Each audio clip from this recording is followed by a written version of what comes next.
আমাদের কোনো film star, কোনো সেলিব্রিটি বা কোনো খেলোয়াড়, এই সমস্ত আমরা আলতু ফালতু লোকদের আমরা রোল মডেল হিসাবে বানিয়ে নিই এবং আমাদের চুলের স্টাইল, চালচলন, হাঁটার ধরন সব তাদের মতো হয়। এটা খুবই হাস্যকর বিষয়।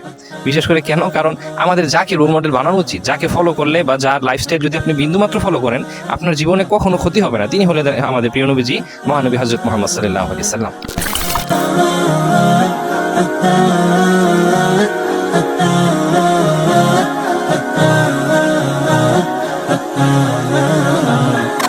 আউযু বিল্লাহি মিনাশ শাইতানির রাজিম। বিসমিল্লাহির রহমানির রহিম। রাব্বি ইশরাহ লি সাদরি ওয়া ইয়াসসির লি আমরি ওয়াহলুল উকদাতাম মিন লিসানি ইয়াফকাহু কওলি। আলহামদুলিল্লাহ, আসসালাতু ওয়াসসালামু আলা রাসূলিল্লাহ ওয়া আলা আলিহি ওয়া সাহবিহি আজমাইন। আলহামদুলিল্লাহ, আজকে আমরা সূরাতুল কালামের ৩ নং আয়াত নিয়ে কিছুটা আলোচনা করব, তাদাব্বুর করব এবং সংক্ষিপ্ত আলোচনা করব। সূরাতুল কালামে আল্লাহ সুবহানাহু ওয়া তাআলা আমাদের বলেছেন, ওয়া ইন্নাকা লাআলা খুলুকিন আযীম।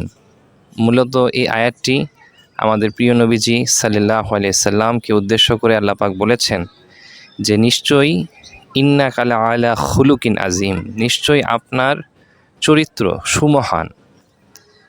এবং এই আয়াতটা নিয়ে এই কারণে আজকে আমরা আলোচনা করব, কারণ আমরা প্রিয় নবীজি সাল্লাল্লাহু আলাইহি সাল্লামের যে আদর্শ, তার চরিত্র, তা থেকে শিক্ষা নিব।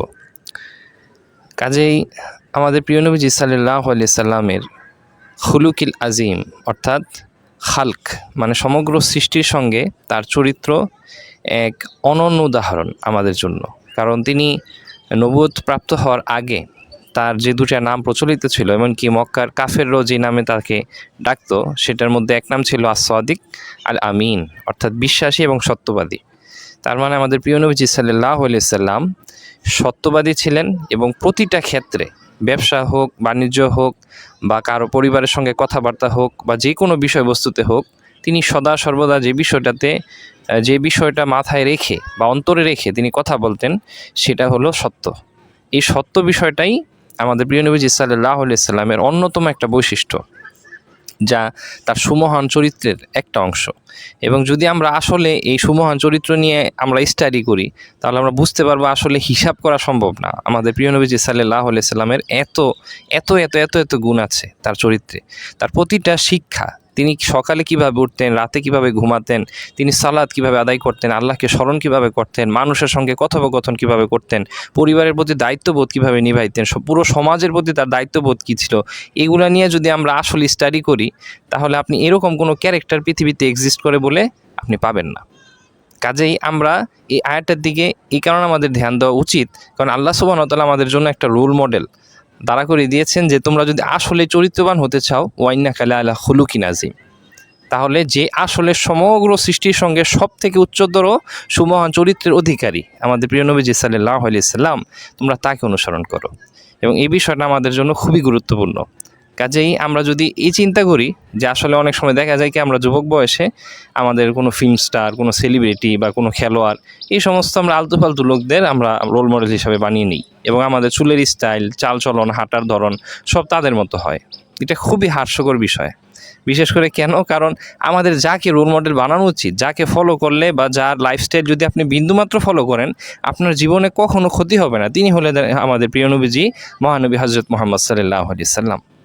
কাজেই এই বিষয়টা মাথায় রাখতে হবে। এবং এই সূরাতুল কালামে আল্লাহ সুবহানাহু ওয়া তাআলা যে ঘোষণাটা দিয়েছেন, ওয়া ইন্নাকা লাআলা খুলুকিন আযীম, এটা নিয়ে গভীর আপনার চিন্তাবিদ হতে হবে, চিন্তা করা লাগবে। কারণ প্রতিটা আয়াত নিয়ে চিন্তা করা আল্লাহর হুকুম। যদি আমরা এই আয়াতটা নিয়ে চিন্তা করতে যাই এবং বিশেষ করে আমরা যদি স্টাডি করি আমাদের প্রিয় নবীজি সাল্লাল্লাহু আলাইহি সাল্লাম কীভাবে ঘুমাতেন, কীভাবে তিনি কী করতেন, কোন সময়ে, যদি আপনি এভাবে স্টাডি করতে থাকেন, গ্যারান্টি দিয়ে দিলাম ইনশাআল্লাহ আপনার লাইফ ইমপ্রুভ হবে, অবশ্যই হবে। এবং যদি আপনি কিছুটা হলেও আপনার লাইফে আমল করতে পারেন, যেমন একটা সিম্পল আমরা যেটা করি না, আমাদের প্রিয় নবী সাল্লাল্লাহু আলাইহি সাল্লাম যখনই কারোর সঙ্গে দেখা হতো, চেনা হোক বা অপরিচিত হোক, তিনি সালাম দিতেন। সালামের অর্থ কি? তোমার উপর শান্তি বর্ষিত হোক আল্লাহর তরফ থেকে, সুবহানাল্লাহ। এই বিষয়টা আমরা সিম্পল ভাবি, আমরা বলি না, চুপ হয়ে আমরা চলে যাই।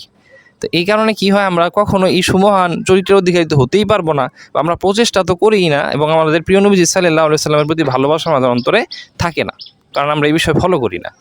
তো কাজেই এই সংক্ষিপ্ত যে আমি আলোচনাটা করলাম, খুব অজ্ঞজ্ঞানে কিছু আপনাদের জানালাম, সেটা দিয়ে আমি যেটা বোঝাতে চাচ্ছি এটাই যে ওয়া ইন্নাকা লাআলা খুলুকিন আযীম, এটা নিয়ে আমাদের স্টাডি করা প্রয়োজন।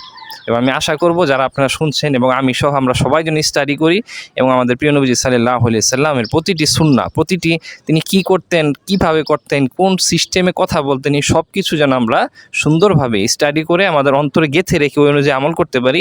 সে তৌফিক, সে রহমত আল্লাহ পাক আমাদের সকলকে দান করুন। আমিন। বারাকাল্লাহু লি ওয়া লাকুম ফিল কুরআনিল হাকিম ওয়া নাফা'আনি ওয়া ইয়্যাকুম বিল আয়াত ওয়াল যিকরিল হাকিম।